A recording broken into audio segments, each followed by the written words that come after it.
I have learned a lot about business models. And so I also, my background is business. I have an MBA. And so I've always been more on the analytical side of things. And I think a lot of people come into it because they like working for themselves. They want the freedom. They want to be able to kind of be their own boss. But the reality is that somebody's always your boss. Your client is your boss. And you have to have a business model that works for you. And so I would say from the very beginning, imagine that you're a big company. Don't imagine that you're a small company. Imagine that you're a big company and build systems that will grow with you. And that was something I learned from really going through the trials and tribulations of building a startup. Welcome to the Spiro Podcast, managing your real estate photography and videography business. With your hosts, Todd Kivimaki and Craig Magnum. Well, welcome to the Spiro Podcast, managing your real estate photography and videography business. Spiro is a software platform really designed to help you manage, scale, and grow your real estate media business. I'm Craig Magnum. I'm the business development and client care specialist for Spiro and host of the podcast. And along with me every week, of course, our owner and founder and co-host of the podcast, Todd Kivimaki. Hey, Craig, it's great to be here. That seems so official, owner and founder. I mean, just, when you do this, I'm a normal rambling self today, Craig. You got to give credit where credit's due, right? Well, I didn't have a child up all night last night, so this is my self-conscious thing, but my bags are not so bad today for those of you on YouTube. So I did get some sleep last night. Did you have coffee? There's the important question. Plenty of coffee, but I water it down because it gets to be too much. Well, what's the point then? Anyway, it's a habit. We're already off. Yeah. We're already off on a rabbit trail. Anyway, so last week we had a great podcast. We did a PMRE speaker recap and had Devin Pastorius join us, and just a great presentation. And we wanted to hit another one because we really enjoyed this presentation as well. And I'm going to let you introduce our guest, Todd, but that event was just a great time of networking, of learning. Conversation. It was kind of like therapy for those of us working in real estate media, because we feel alone a lot of times. But yeah, just really enjoyed it. We're definitely planning on being back. Yeah, we are. It was a fabulous conference. If for those of you that don't know about it, it's PMRE. That's Photo Media for Real Estate. If you search PMRE Conference, you'll find out about it. And it's coming up again. I think they're doing it in the same month. So that was November of 23. So be sure to hop on there. Today, I'm super excited. So this presentation just really caught me and just got me thinking, and had a ton of information. And we also found out that she's just a fabulous individual. Got to spend some time with her. She was kind of disguised in these heart glasses the night of there was a band the night of, and then all of a sudden, Craig, Nick, and I were there talking like, oh, it's Emily. And then so we hit it off, and then we got to do a cool VR thing in Vegas. But I won't give too much away. Our special guest, I'm extremely excited to bring to the podcast today, is Emily Ullman with Hopscotch Interactive. And she was one of the speakers at PMRE. And you will not want to miss this. You'll want to listen to this again and take notes when you go home. Emily, welcome to the podcast. Well, thank you, Todd, and thank you, Craig. I'm so happy to be here, but I think that it would be, a shame to just even launch right into who I am. I would just want to say, the Spiro team was so fabulous. You guys welcomed me at the PMRE conference, and yeah, maybe I had my glasses on and, and whatnot. But, for me, it's, I want to make sure people know that I'm a photographer. I do exactly what they do. I am day in, day out, like moving the garbage cans. I'm working with my editors. I'm doing the sky replacements. I'm like fixing the little leaves on the stairs. I actually live and breathe this all the time. But I also have had one foot in immersive media and sort of future looking and forward looking things for a long time as well. So yeah, I guess you could say I straddle both worlds. Yeah. Yeah, well, we really did appreciate you stopping by the booth. All of you speakers were just incredibly welcoming, and you made us, as first time attendees, you made us feel very welcome, and we appreciate the fact that you took the time to stop and say hi and engage in conversation with us. Oh yeah, you guys are great. You guys are great. It's a pleasure, and it's nice to catch up with you again a couple weeks later, and to get maybe a little bit deeper. You can ask some more questions. We can talk about anything you like. Awesome. Absolutely. Well, we are excited. I have some questions. But before we get to that, Emily, do you want to give us a little background? I think every photographer can resonate with just the story of what was it? Did you sell a house? Mm-hmm. Did you look at what brought you into real estate media and then immersive media as well? So my story is, I'm guessing similar to other people's.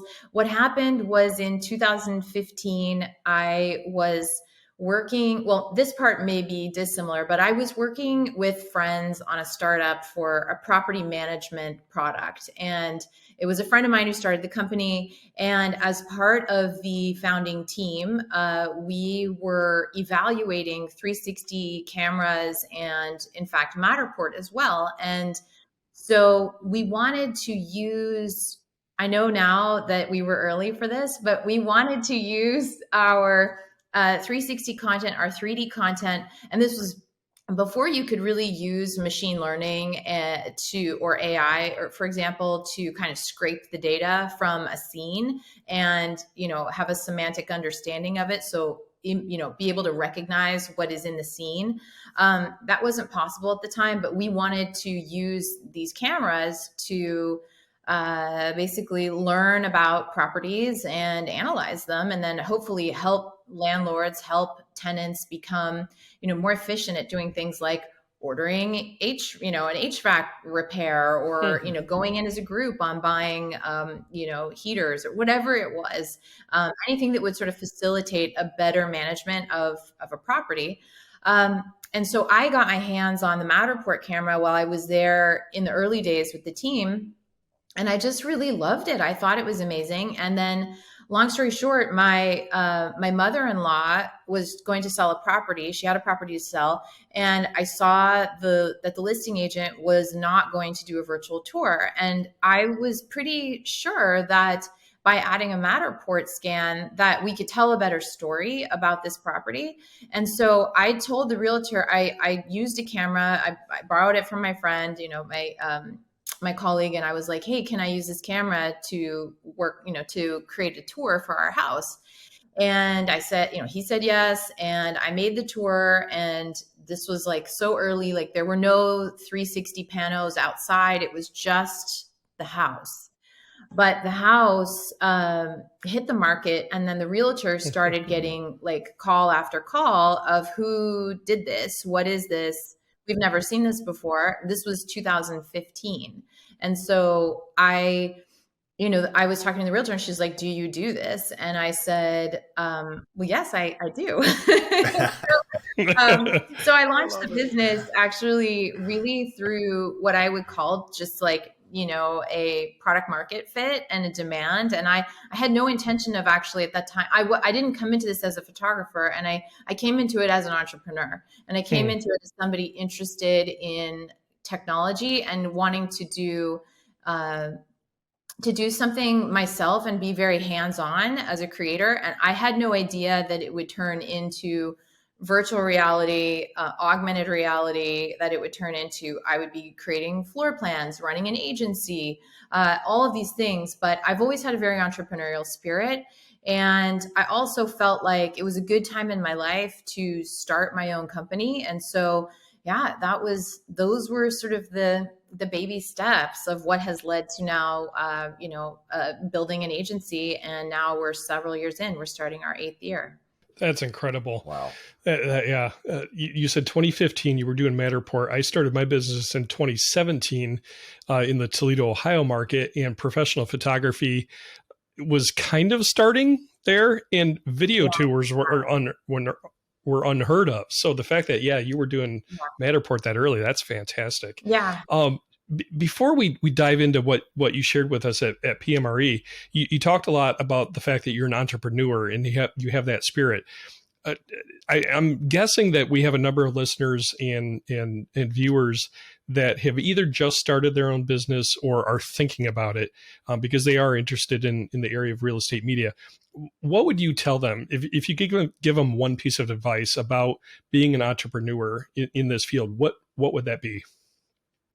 Well, I have learned a lot about business models. And so I also, my background is business. I have an MBA. And so I've always been more on the analytical side of things. And I think a lot of people come into it because they like working for themselves. They want the freedom. They want to be able to kind of be their own boss.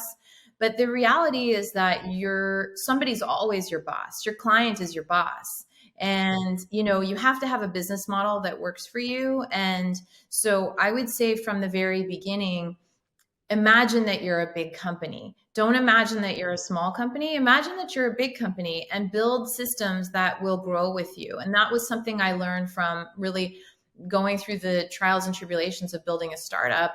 And my CTO at the time was a real believer in that. And I really felt like that bit of information helped me so much with Hopscotch Interactive because I separated my personal checking from my business checking. So I registered the business. I created at the very beginning, it was like, I created an LLC or maybe not, LLC came later, but I started at least with, wanting to have this sole proprietorship be an entity. That was very important to me. And so if you're starting out and you haven't gotten a handle on your business model and at least done some really hard thinking about what you want it to be, like, do you want it to be a lifestyle business? Do you want this to be a side hustle?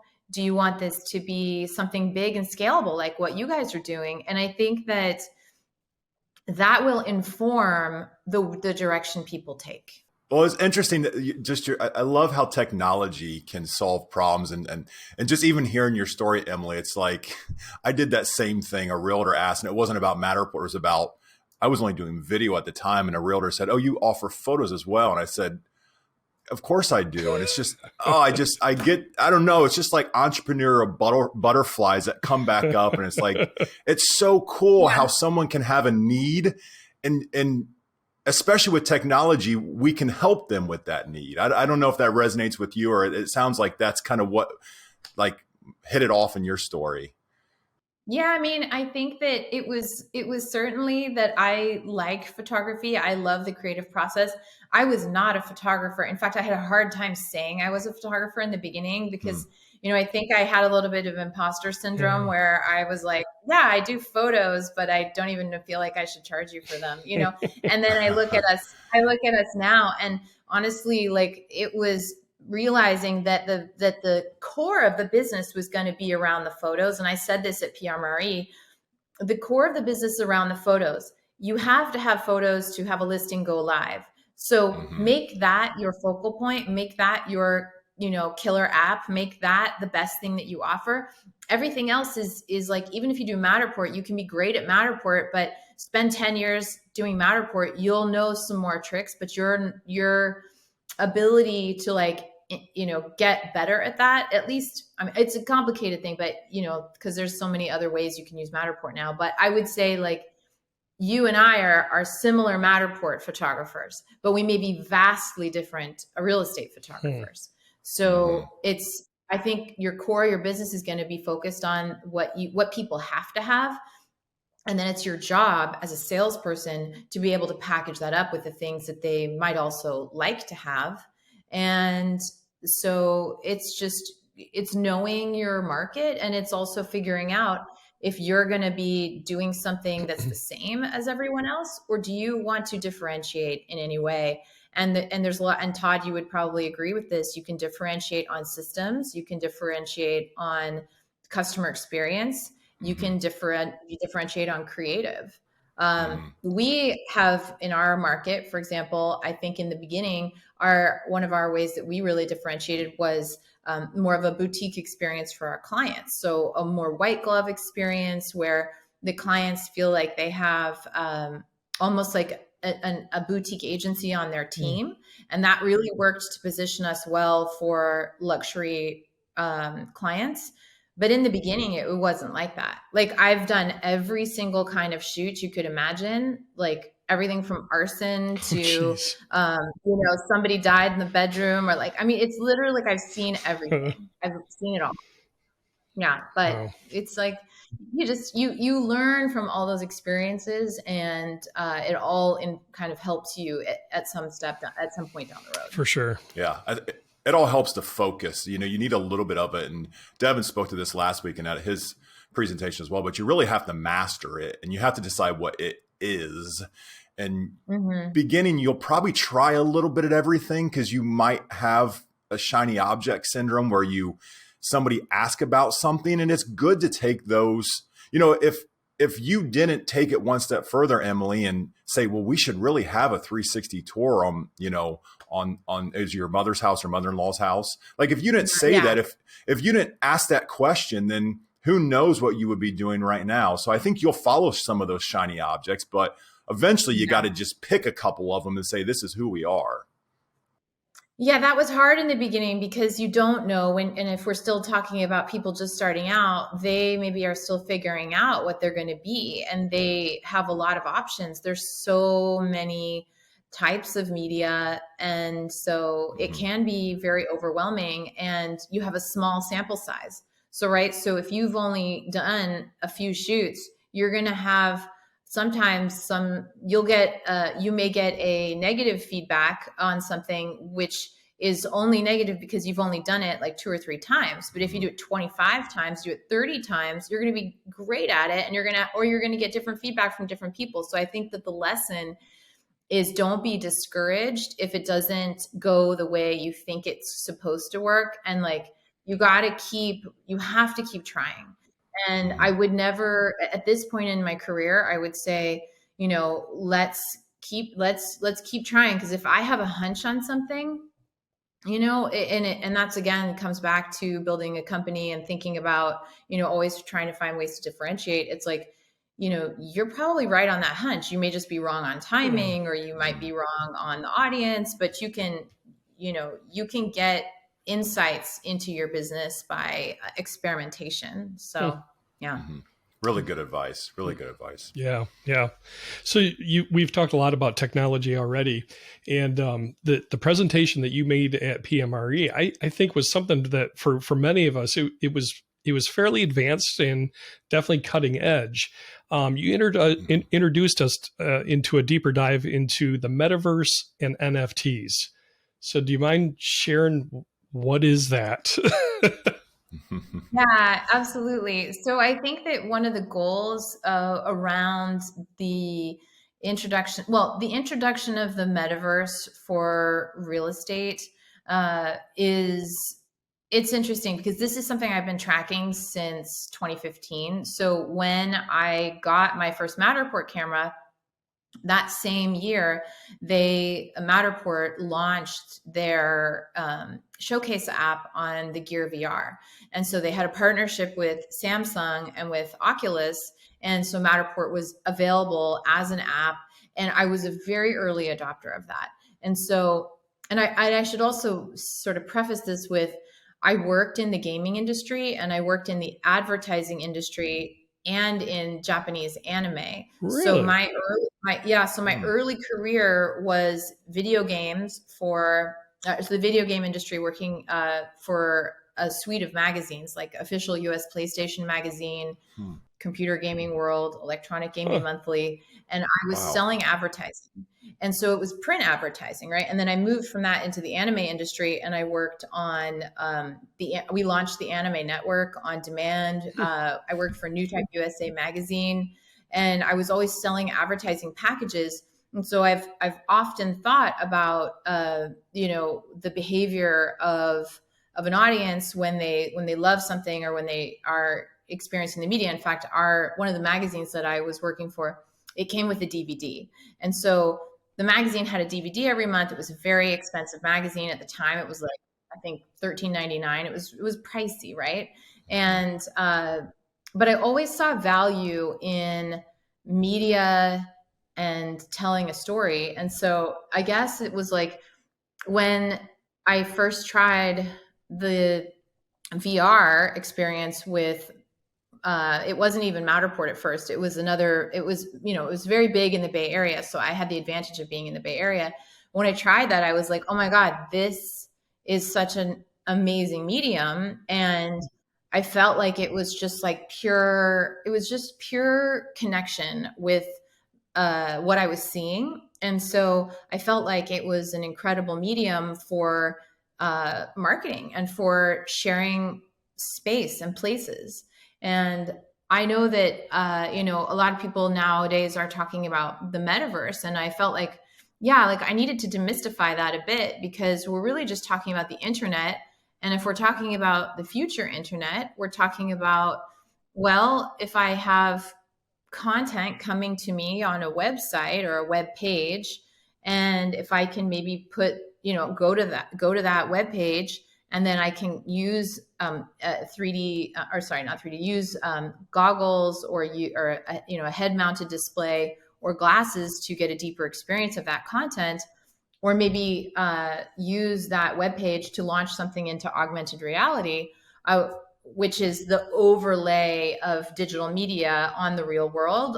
Like most people think of like Pokemon Go, which is here's the mobile phone, and then here are the Pokemon that you're chasing after. It's an easy example to use. But I was like, this is where this is all heading. And it was very interesting, because Matterport just happened to be the first end-to-end camera system where I could shoot in Matterport, and then I could port those models. At the time, they were all done by hand, but I could port those into virtual reality. And so I was so excited about it, guys. Like that completely put me down this path of wanting to see, like, well, if we can do this, what else can we do? Mm-hmm. Did you have that same response? What did your clients, that you opened up a new kind of world, if you will. What did your clients at the time say? It's so interesting, because they were interested in it. And I think Matterport was pretty early. It's so funny. Like my first client, and this is again, when I go back to like small sample size, my first client, you guys will not believe this, but the first client that was so into it was a cemetery and mausoleum, because they wanted to have a virtual tour where people wouldn't have to leave their homes, and they could go make a decision about a place for their loved one or for themselves from being at home. And so that was like the very first, like big paid project that I did in VR, was working on something like that, which I was like, this is a great use case for it. But then, I couldn't sell that in to subsequent clients, because it was just way too technically advanced for them. How often do you find that people engage in 3D content or the metaverse on, say, a flat panel screen versus a head mounted like Oculus or Google glasses? Or I see there's so much I don't know about this still. Yeah. But what's the practical use of it right now in real estate media? So the practical use of it, I would say, well, right now, also the price of the, if you want to talk headsets, the price of the headsets have come down significantly. And so most of the time that I'm doing it, I'm using either the Quest, the Quest 2 from Meta, or we're working on a project right now with Magic Leap, which is a mixed reality headset. And so the differences in the uses for us are that with a headset, like a fully immersive headset, is you can use it basically for Matterport. You can use it to, go into apps and to look around and do configurator experiences. But I think it's cool for Matterport because even though you're at this point, like they changed the way that they do it. So you're really just going from pano to pano. You're not walking around a space, but you can use the controller to teleport and to move around. I still think that it's possible to have a good experience with it. But the majority of, I would say, real estate / design is happening more in the unbuilt environment. So architects are using it.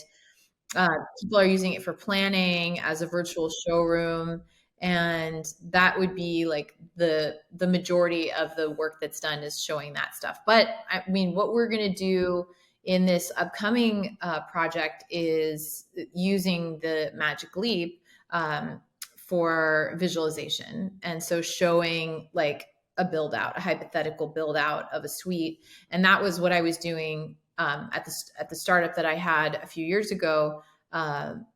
We're just doing it now with the next generation of hardware. Gotcha. So I could see builders using this quite a bit. Yeah. Okay. Mm-hmm. Got it.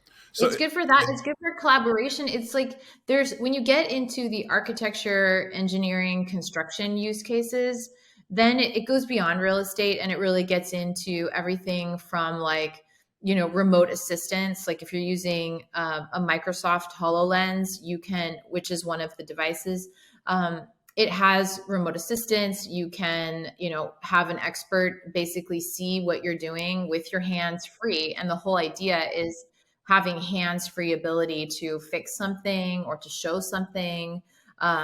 It's for safety reasons. And then also, being able to train people. I mean, Lockheed was using HoloLens headsets several years ago to train people on how to build their, some of their very, very expensive, in clean environment aerospace products. And so that's like, if you put the screw in the wrong place, like that's an $80,000 or maybe $800,000, $1 million, misplacement of that screw because you have to take the whole panel out or something. So it's all those things where for manufacturing and for all these use cases, augmented reality, virtual reality have a huge advantage. And so you're right. Construction is one of them.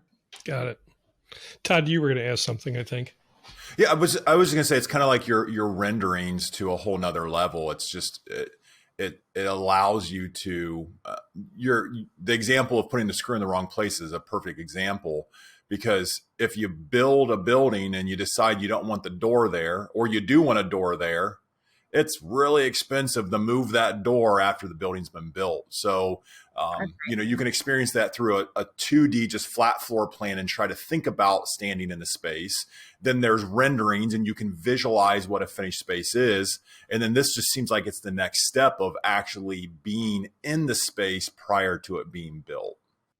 Exactly. And so I think of it as a way to prevent really expensive mistakes. Mm-hmm.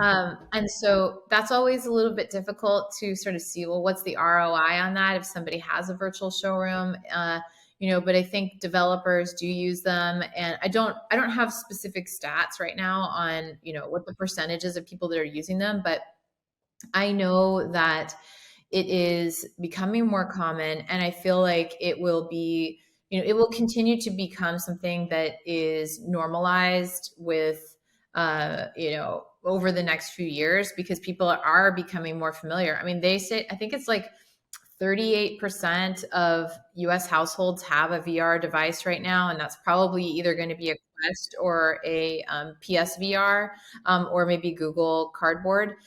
So it's like, or they've at least tried it. And so it's huge. And I know that Quest 2 announced numbers, and these are pre-Christmas, pre-holiday numbers, but they already had sold over 15 million of the Quest 2s. And so the majority right now, I mean, 80% or so is going to be gaming use cases, but you look at gaming to see, and you look at the game engines to see what can be used for real estate. How can this be applied to our industry? And right now we've had a bit of a VR winter, like 2017, 2018, 2019, it was a little slow, and it kind of, there was definitely like, a peak and a valley, but I do think that every time there's a new innovation, we will see the growth come back, and it's always higher than it was before. But the metaverse, no, we could talk about that now for sure, but the metaverse, the backlash on the metaverse and the expectations from Facebook and Meta that this is going to be like an immediate overnight success is certainly, I would say,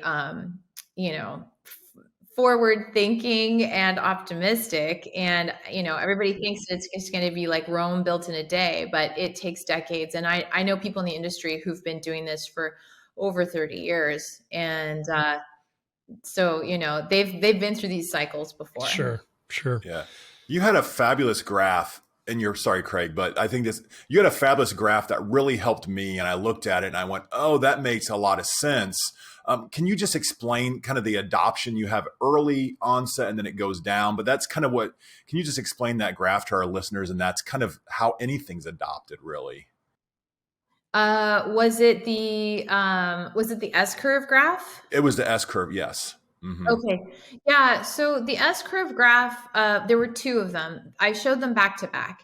And when the PMRE archives are launched from this year, I will be able to point people in the direction of the talk, and they'll be able to see these. I can't share the graphics yet, but check the website and check back to see if those are launched. But the S-curve is really interesting because it's sort of this like, it follows this thing, which is the Gartner hype cycle. I don't know if you've heard about this, but the idea is this. It's like, as something is hyped up, everybody has these inflated expectations, and then, they don't meet expectations, and then they sink down, and then it starts to come up again. But it's at the point where maybe it's more normal, it's more, familiar to you, but it's no longer in like hype.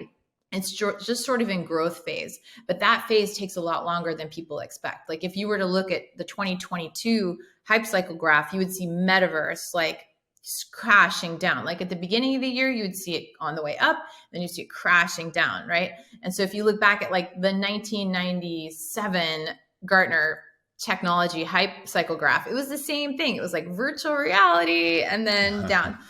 But in the meantime, what happens is that for any of these singular technologies, like, so let's go to, let me back up. So that is sort of the way that these curves come and go.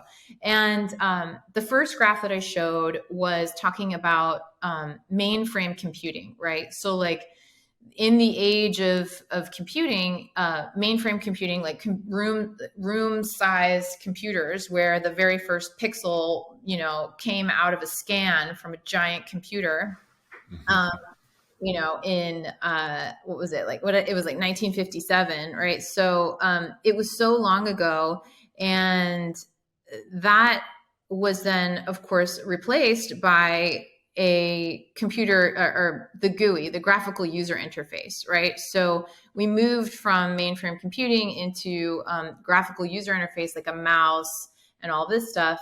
And then as we sort of, people said at that time too, like, what's the point of having a computer? Like, why do I need a personal computer?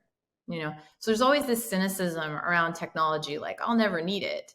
And then the next thing you know, it's everywhere.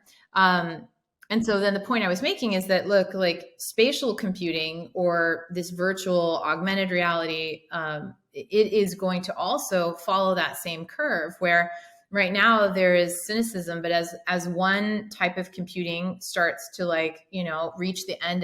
approach the end of its life cycle and new technologies come in, they start to eclipse one another. And that was really what the S curve on the computing side was about, sort of, the internet. But on the side of where I started talking about augmented reality, it was for sure that there's the mobile touch era, right? That we're just that we've been in for a long time. And so 10 years ago, 15 years ago, I'm sure you guys both remember getting your first tablets, your first iPads, your first any kind of touch device, right? And just think about how that changed the way that you do everything, because it makes more sense. Like, it just makes more sense. It's so easy. It's like my kids want to make, and I think Devin said this too. He's like, my kids want to have the phone and like they want to touch, they're like, why won't the photo play? Like they want everything to be interactive. And, so I think that we are certainly at this point where the internet right now is still mainly a 2D experience.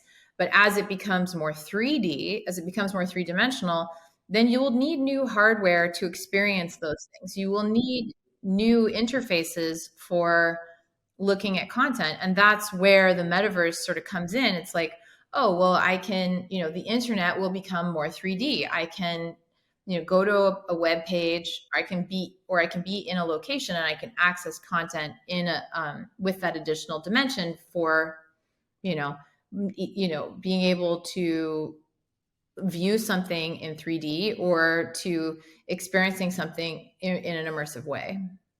Mm-hmm. Yeah. I hope that explained it. Maybe the graph was better. That made a lot of sense. And that explained it well. So I think it's just the curve of people. There's always that adoption. Then people go, oh, this is crazy. And then all of a sudden it's like, it's everywhere. It's going to be it's nowhere. It's completely disregarded. And then it's all at once. And, it feels like that happened when the iPhone came out. And, now, it's really like there are early adopters of this, and I would certainly consider myself an early adopter. But I think that, eventually people will want to, they will want to explore more, because they're going to reach the frontier of what they can do with today's, technology, and they're going to reach for what's the next thing. And I do think that this is the thing that they will start reaching for. And it's going to take also is imagine somebody like Zillow or Redfin or any of the large marketplaces saying, we are now going to support 360, photos in our feed. And then the next thing everybody's going to be like, because they do it already on Zillow with the tours, the 3D tours. But what if they do it with photographs? What if they did it with, augmented reality, and they facilitated that? I think once it gets to a tipping point where it's in something where millions of people are already going every day, then people will start to embrace it, and they'll be like, oh, I better figure this out. I mean, Matterport 7 years ago was like zero. It was like zero. There was nobody doing Matterport and in my area. And so you look today and, it's like if people have the median price of the house is high enough, then of the virtual tours, 90% of those are Matterport tours. So, the market penetration takes a while, but, we had the pandemic, and that also accelerated things, but it will get here. It will get here. Yeah. Yeah.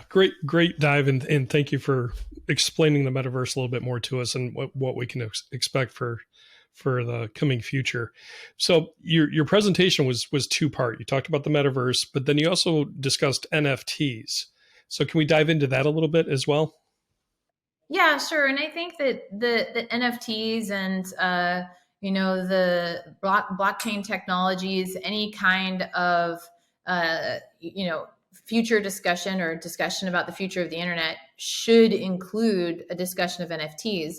And the reason why it felt relevant for me was because, and I was trying to illustrate that to everybody at PMRE, was like, you are creating media, therefore your file formats, the files that you have thousands, if not hundreds of thousands of right now, are all potentially mintable as NFTs, and meaning you can put that on the blockchain. You can say that it's yours. You can, have ownership of it, and then you can showcase it in a gallery, or maybe, and again, comes back to like, say Zillow or Spiro. What if Spiro, what if you guys get into this? what if you, have a expansion to the way that your platform works, and you say, well, we will mint NFTs as people upload to our platform. That's the kind of stuff that I think you kind of have to imagine a future where we will want to have a digital fingerprint of our content and our media. And it's already hard for photographers. It's hard enough to prove and to show what's yours. But I think that by doing the extra step of almost this, like, internet copywriting, and that's so weird, I don't know, I just made that up, but like internet copywriting, by making something an NFT is giving it a traceable, a traceable and sort of, fingerprint, if you will, of this belongs to you. This is your copyright, or this is your material. And then you can do with it what you want. But I think it's a very interesting form of proving ownership, and then maybe even, having a future where we are paid royalties on our photography if it's used beyond just, being up for the transaction. So I think that there's a utility to it that we haven't even quite uncovered. So let me ask a dumb question and just go back to the very basic of, what does NFT stand for? For somebody that's not familiar with this at all, what does that stand for?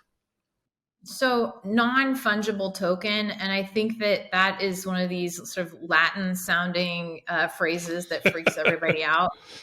All it really means is that it's unique. It's singular. Okay. So it's not like I can't, maybe this is a good way of explaining it, is like, the way that I had it explained to me was like, I could trade you $1 for $1, right? They have equal value. My photograph that is a NFT is singular. It is unique. Okay. Therefore, I would, in order to transact with it or trade with it, like I would not be doing usually a one-to-one trade of that asset. So it really just has to do with the uniqueness of the file, and I look at it as a file. I look at it as, from our perspective, it's a photograph. Some people mint NFTs that are wave files. They are sound files. They may be a GIF. They may be a .mov. They might be, a clip of a film. And just if you think about how vast that is, yeah, it's certainly overwhelming, but that's kind of why I like real estate and real estate photography as a use case for it, because I feel like it's really clear. Like, we shot this house. These are the 40 photos that we delivered for this project. This is the set. This is the collection, if you will. And other art could be, could have many, many, many iterations. But this is very clear. It's like, this is the collection. This is what it was. And so it's contained in that way. This fascinated me as well, because I learned so much from your presentation, and you did this virtual gallery, and where you had taken a set of your images and placed it in a gallery, and then you kind of explained how that minting can happen, and I think that was very interesting. One thing that you also went into is then using AI to modify that image. Yeah. That was interesting, and then you had an AI generated wave file as a soundtrack. That's right. So that was interesting as well, because and then it's asked, okay, so whose is it at that point? And we don't need to get into a copyright thing, but I think there's just it opened up so many things in my brain that, I never thought of that, and I probably should be thinking of that. Yeah. But anything to conclude with that set? You had this beautiful sunset on this gorgeous house, and then you used a generator to give a AI generated. I don't even. It's not a copy, but it's a generated. Yeah. Right. So I was trying to illustrate how could somebody like you or me, who are just doing our daily thing, and if we needed to have a sky replacement, what I did is I took a photograph, and it was a sky that was cloudy. It was a day where, for whatever reason, the house looked awesome, but the sky didn't look great. Bay Area fog. And so I knew that it was an easy photograph to do a sky replacement on. And so I thought to myself, well, what are a couple of beautiful skies that I like? And I did Arizona, and I was using Dolly, so I was using this particular generator online that basically looks through, thousands and thousands of images and then generates for you a set of 4 images. And you can generate off of just say, Dolly search, give me these, and you type, it's like the text to images, or you can put in an image and then have Dolly make generative images off of that first image. So it uses the image and then it kind of scrubs the image and then surfs, I guess, the web to then find similar images to bring it together, and then, runs it through its AI. So it is unique. I think of it as like image soup in a way, but it turns out okay. But with the skies, I was like, this is going to be a piece of cake. And it turned out it actually was. Like I wrote the description of the sky I wanted, and then it gave me a few skies, and then I took one and I put it in there as the sky, and it looked like a really lovely gradient sky. And it actually looked almost better. I think it actually did look better than the one that I had actually delivered to the client. So, wow. Yeah, so I was surprised by that, but I wanted to put this into the context of something where people would see, oh, this isn't in the future. This is something I could use now. And maybe if I had if I had a bad day and we didn't have the right sky pack or whatever you use, and you wanted to put something new in there, it's available to you. And I want people to see that there are creative ways that artificial intelligence and NFTs may provide creative outlets, because at the end of the day, like, you're not going to push yourself as a creator if you do the same thing over and over again. Everybody's going to buy something new this holiday season. They're going to buy a new camera or a lens. They're going to buy something to help them with their craft. Now, when you look at it from the editing side of things, you're always wondering, like, what can I do to make to make life easier, or to try something in a new way? And that's when I was like, oh yeah, artificial intelligence is going to absolutely upend this entire industry. It will. And there will, because then I showed an example, right, of the virtual staging that had been done by artificial intelligence. And that was what it is. So I did a virtual staging done by artificial intelligence. I made a slideshow, and I made a soundtrack out of an artificially intelligence generated song by Moobert and Oda Studio. And so with the Oda Studio and the Moobert track, it was like, it's just wizardry, but it totally worked. Yeah. It's amazing where technology continues to push us and lead us. And we just really enjoyed the presentation, Emily. I know you have a plane to catch, so we want to wrap things up so you can get on the road. I'm in Berlin right now. So I'm in Berlin, Germany, and I'm on my way to Basel, Switzerland, and then to Europa Park, actually, because I'm going to be moderating an awards show for virtual, and it's basically for a virtual and augmented reality, and this is the 5th year I've done it. And so we have our 5th AREA Awards on Thursday and Friday. That's awesome. And it's a Metaverse summit in Europe, and so I'm on my way there this week. So tonight I'm heading on the plane, but I think that it's sort of like, life is short and art is long, and so this is not something that I feel like is going to necessarily be like an overnight success. But if people want to commit to exploring it, they may find new outlets. And my hope would be that, maybe it's Spiro, maybe it's you guys. I don't know who it is. I don't know who heard me at the conference, but if it inspires somebody to, experiment and try to create something new, then I'm beyond thrilled. Then I feel like mission accomplished. That's awesome. Our guest is Emily Ullman of Hopscotch Interactive. Again, thank you for making the time for us, Emily. Yeah, you have a full schedule, and we really appreciate it. If somebody had a question and wanted to learn more just about this whole sphere, are you open to them reaching out to you? And if so, how do they do that? So I am pretty active on my YouTube channel. So Hopscotch Interactive is our YouTube channel. We have an Instagram also at Hopscotch Interactive, and they can reach out to me. They can connect with me on LinkedIn. Also, those are great ways. They can send me an email.